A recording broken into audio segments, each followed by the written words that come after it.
Hello అండి, నమస్తే. Welcome to Vijaya home and blogs. ఈ రోజు ఏంటంటే pooja room makeover video అయినా అనుకోండి, లేదంటే పూజ రూమ్ క్లీనింగ్ టిప్స్ అయినా అనుకోండి. ఇలా ఉంది కదా పూజ రూమ్. అయితే దీన్ని మొత్తం కూడా మార్చేద్దాం అనుకుంటున్నాను. బ్యాక్గ్రౌండ్ చూసారా, వైట్ కలర్ లో వైట్ కలర్ కలిసిపోయి అంత బాగా అనిపించట్లేదండి. ఏదో లుక్ అనేది కొంచెం బాగున్నట్టు అనిపించలేదు. ఎందుకంటే మేము ఎక్కువ హాల్లో ఇక్కడ కూర్చుని దేవుణ్ణి ఎక్కువ చూస్తూ ఉండడం అలవాటు. దీపం వెలిగిస్తాం కదా, కూర్చొని చూస్తూ ఉంటే అలా మనసుకి ప్రశాంతంగా అనిపిస్తుంది. ఈ ఊరిలో వచ్చిన దగ్గర నుంచి మొత్తం కూడా బాగా అనిపించట్లేదండి. అందుకని ఈ రోజు పూజ రూమ్ మొత్తం కొంచెం చేంజ్ చేద్దాం అనుకుంటున్నాను. అంటే ఫొటోస్ ఉన్నాయని అలాగే ఉంచుతాను, కానీ బ్యాక్గ్రౌండ్ కానీ ఇది కొంచెం మార్చుదాం అనుకుంటున్నాను. నాకు నచ్చినట్టుగా చూడడానికి బాగుండేటట్టు చిన్న చిన్న టిప్స్ నాకు తెలిసినవి చెప్తూ బ్యాక్గ్రౌండ్ అయితే మార్చేస్తాను. ఇప్పుడైతే ఇలా ఉంది కదా, ఒకసారి చూడండి. అయిపోయిన తర్వాత పిక్ యాడ్ చేస్తాను చూడండి. బ్యాక్గ్రౌండ్ చేంజ్ చేస్తానన్నాను కదా, ఏదో మొత్తం మార్చేసి డబ్బులు ఖర్చు పెట్టి అంతా మార్చేస్తానని అనుకోకండి. సింపుల్ గా ఒకటి చూపిస్తాను. ఇది చూసారు కదా, ఇది పేపర్ రోల్ అండి. మనకి ఇది బయట స్టోర్ లో దొరుకుతుంది, ఆన్లైన్ లో కూడా దొరుకుతుంది. దీని రేట్ వచ్చి 80 రూపీస్ అండి. మనకి ఇంత లావు బండిల్ లాగా వస్తుంది.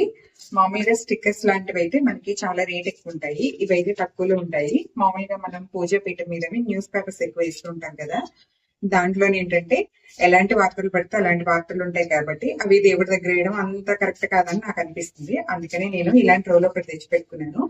ఇది పేపర్ అండి, చాలా స్ట్రిక్ట్ గా ఉంటుంది. దగ్గర నుంచి చూపిస్తాను చూడండి. మేము ఇదే విండోకి కూడా వేసిస్తాం అనమాట. దీన్ని మనం షెల్ఫ్ లో కూడా, అంటే కిచెన్ షెల్ఫ్ లో కూడా వేసుకోవచ్చు. చూడడానికి లుక్ వైజ్ గా బాగుంటుంది, ఎక్కువ కాలం మండుతుందండి. ఇక్కడ పూజ రూమ్ దగ్గర కూడా నేను ఇదే స్టిక్కర్ అయితే అంటిద్దాం అనుకుంటున్నాను. ఎలా చేస్తాను ఏంటనేది చూపిస్తాను. చాలా తక్కువలో వచ్చేస్తుంది, ఎక్కువ ఖర్చు పెట్టాల్సిన అవసరం లేదు. మీరు ఒక 2-3 సంవత్సరాలైనా మీకు ఈజీగా వచ్చేస్తుంది. చూడండి ఎంత ఉందో. ఇదనమాట. ఇంతకు ముందు కూడా నేను షేర్ చేశాను దీన్ని. ఇది మళ్ళీ కొత్తగా తెచ్చుకున్నానండి. దీన్ని ఇక్కడ వేస్తాను. మొత్తం మార్చి వేసిన తర్వాత లుక్ చూడండి ఎంత బాగుంటుందో. ముందు క్లియర్ గా చూపిస్తున్నాను చూడండి. బ్యాక్గ్రౌండ్ లో వైట్ కలర్ పేపర్ వేసాను, గోడ కలర్ లో కలిసిపోయింది. అదంతా కూడా చాలా రోజులు అయింది కాబట్టి పాడైపోయిందండి. మార్చక ముందు అయితే ఇలా ఉందండి. మార్చిన తర్వాత ఎలా ఉందనేది చూసిన తర్వాత మీకు నచ్చితేనే ఒక చిన్న లైక్ చేయండి. ముందైతే దేవుడి దగ్గర ఉన్న ఈ సామాన్లన్నీ తీసేస్తున్నానండి. ఇవి ఉన్న దీపారాధన చూస్తున్నాం అనమాట. ఇవన్నీ తీసేస్తాను.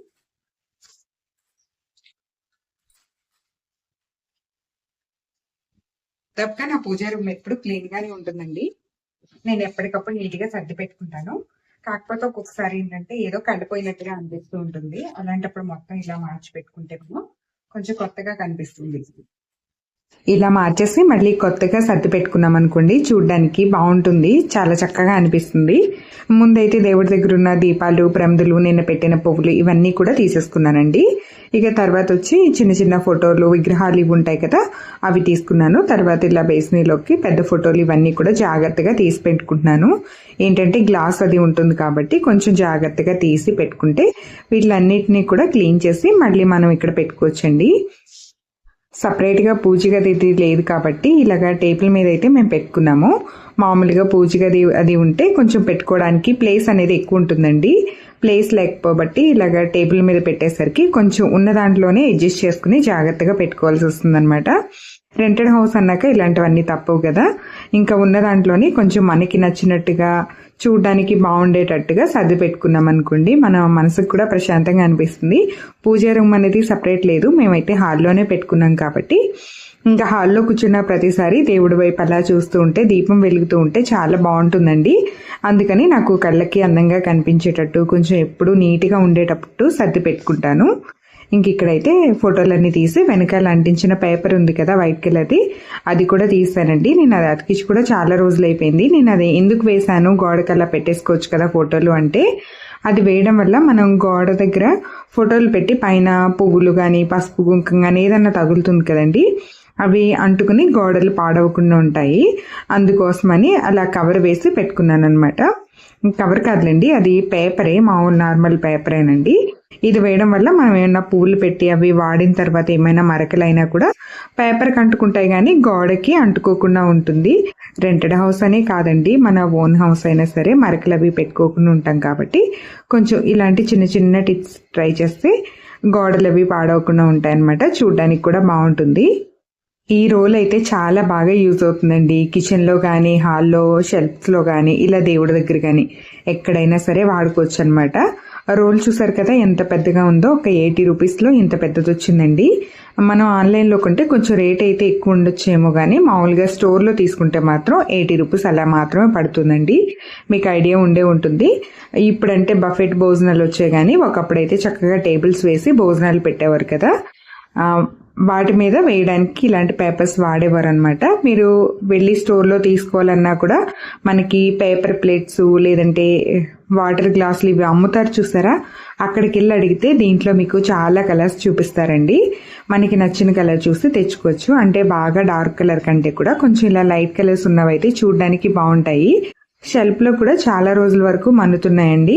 కలర్ కూడా ఏం పోవట్లేదు. నేను ఇంతకు ముందు కిచెన్లో కూడా ఇవే వాడేదాన్ని, కాకపోతే వాటర్ కొంచెం తడుస్తున్నాయి నీళ్ళు పడినప్పుడని ఇప్పుడైతే మామూలుగా కవర్స్ ఉంటాయి కదా, బుక్ కవర్లు, అవైతే వేసాను కదా లాస్ట్ టైం. నేను అంతకుముందు అయితే ఇవే వేసేదానండి. ఇలా ఏంటంటే హాల్లో షెల్ఫ్స్ అవి ఉన్న చోట దీన్ని వాడుతున్నాను. అలాంటి చోట అయితే వాటర్ అది పడే ఛాన్స్ ఉండదు కదా, అందుకోసం అనమాట. తర్వాత ఇక్కడ పూజ దగ్గర కూడా ఇదే వాడుతున్నాను.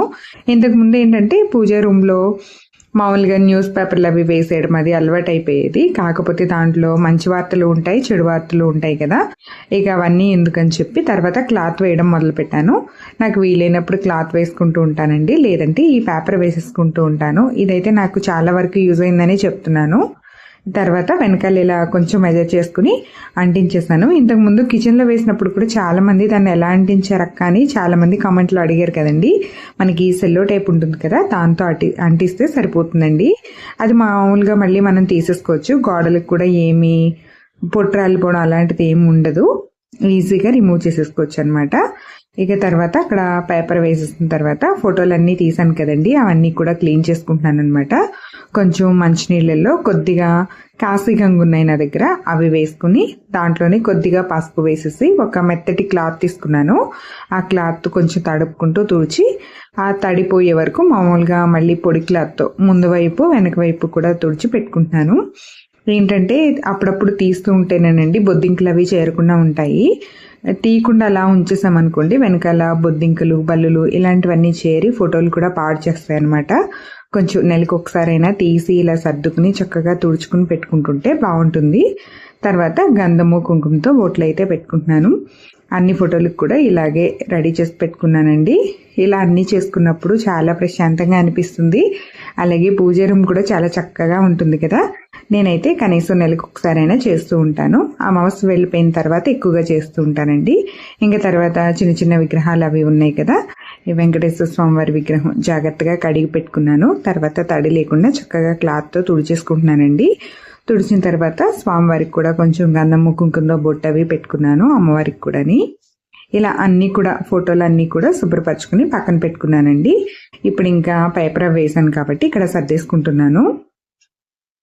మనం దేవుడి ఫోటోలకు పెట్టే గంధంలో కూడా ఒక చిటికెడు పసుపు వేసి పెట్టుకున్నాం అనుకోండి, కలర్ బాగుంటుంది. చాలా రోజుల వరకు షేడ్ అయిపోయినట్టు అనిపించదు. ఎక్కువ రోజులు ఉన్నా సరే నిండుగా ఉంటుంది. చూసారా, మొత్తం కింద టేబుల్ కింద కూడా మొత్తం తుడిచేసి మొత్తం నీట్గా క్లీన్ చేసి మొత్తం పెట్టుకున్నానండి. విండో పక్కన కూడా ఇదే పేపర్ వేసాం కాబట్టి దాంట్లో కలిసిపోయి చూడటానికి కూడా బాగుంది. స్పెషల్ అట్రాక్షన్ ఏంటంటే పక్కనున్న నెమలికలు బంతి పూల దండలు వేసాను కదా ప్లాస్టిక్వి, అవి ఒకటి చాలా బాగున్నాయండి. ఆ రెండిటి వల్ల ఇంకా కాస్త లుక్ వచ్చిందనమాట. ఇలా ఉందండి. సాయంత్రం చక్కగా స్నానం చేసి మళ్ళీ దీపారాధన అయితే చేసుకున్నాను ఇంట్లో. విడిగా పూజ గది ఉంటే తలుపులు వేసి పెడతాం కాబట్టి మనకి ఎక్కువ కనిపించదండి. ఇలా హాల్లో ఉండడం వల్ల ప్లస్ పాయింట్ ఏంటంటే మాకు, నేను కానీ మా వారు కానీ కూర్చున్నప్పుడు అలా దేవుని చూస్తూ ఉంటాము. ఎక్కువసేపు మన మనసు కూడా దేవుడి మీద ఉంటుంది. నాకైతే చాలా నచ్చుతుందండి. మీకు ఎలా అనిపించింది వీడియో? మీకు నచ్చిందా లేదా అనేది ఒక చిన్న కామెంట్ చేయండి. వీడియో నచ్చితే మాత్రం తప్పకుండా ఒక చిన్న లైక్